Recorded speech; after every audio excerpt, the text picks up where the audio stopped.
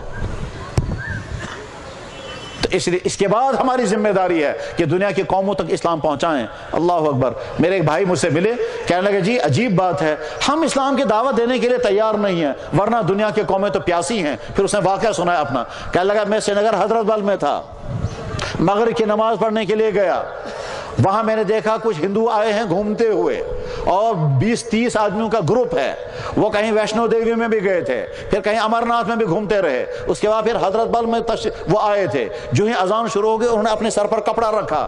میں نے سوچا ہاں یہ تو کچھ ادب والے ہی ہیں. میں نے نماز چھوڑ کر پہلے ان کو جمع کیا اور 15 منٹ ان کے سامنے گفتگو کی. 13 آدمیوں نے کلمہ پڑھ لیا.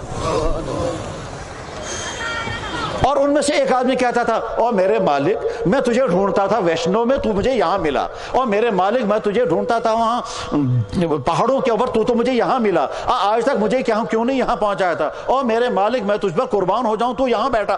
اس کنچوانا نیوند. میرے بھائیوں, اگر مسلمان دعوت کے مقام پر کھڑے ہو جائیں تو اتنی تیزی کے ساتھ دنیا کی قومیں اسلام میں داخل ہو جائیں گے. اللہ اکبر. مگر مشکل یہ ہے کہ مسلمان نہ خود دین پر چلنے کو تیار ہیں نہ دوسروں کو دین کی دعوت دینے کے تیار.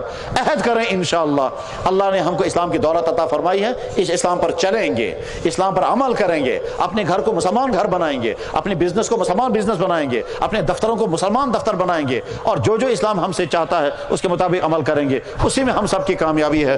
وآخر دعوانا ان الحمدللہ رب العالمین برحمتک یا ارحم الراحمین. تکبیر نعرہ تکبیر نعرہ تکبیر.